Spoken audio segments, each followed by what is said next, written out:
நீங்க வாங்குறது தங்க நகையா இல்ல தகர நகையா? 2018ல சென்னையில ஒரு ஃபேமஸான ஒரு ஏரியால உள்ள ஒரு ஜுவல்லரி ஷாப்ல ஒரு கப்புள்ஸ் ஒரு வளகாப்பு விஷயத்துக்கு ஒரு ஃபேமஸான கடையில நகை எடுத்தாங்க. சம் ரீசன்ஸ்னால அந்த ஜோடி நகையை விற்க போயிருக்காங்க.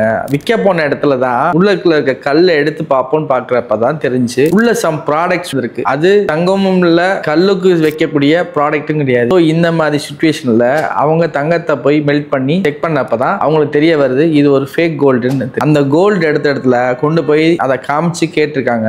அவங்க சரியான முறையில ரெஸ்பான்ஸே பண்ணல. இதுவும் இல்லாம அவங்க வீட்டுல இருக்க நிறைய நகை இந்த கடையில தான் எடுத்திருக்காங்க. அதுக்குமே அவங்க சரியான முறையில ரெஸ்பான்ஸே பண்ணல. அந்த கேஸ் கொடுத்ததுனால வைரலா போய்க்கு இருந்துச்சு. இதையே நான் இப்ப உங்கள்ட்ட சொல்றேன்னா, இந்த மாதிரி விஷயங்கள்லாம் பாத்தீங்கன்னா சோசியல் மீடியால மட்டும் இல்லைங்க, நிறைய நியூஸ்லயும் கூட வந்துகிட்டே தான் இருக்கு, அங்கங்க நடந்துகிட்டே தான் இருக்கு. அதனால மக்கள் நீங்க தான் ரொம்ப விழிப்புணர்வா இருக்கணும். கோல்டு பத்தியான நியூஸ்க்கும் இந்த மாதிரி ஸ்கேம் நடக்கிற பத்தி நீங்க தெரிஞ்சுக்கணும்னா ஆர்த்தி கோல்ட் ஃபைனான்ஸ் பேஜை ஃபாலோ பண்ணுங்க.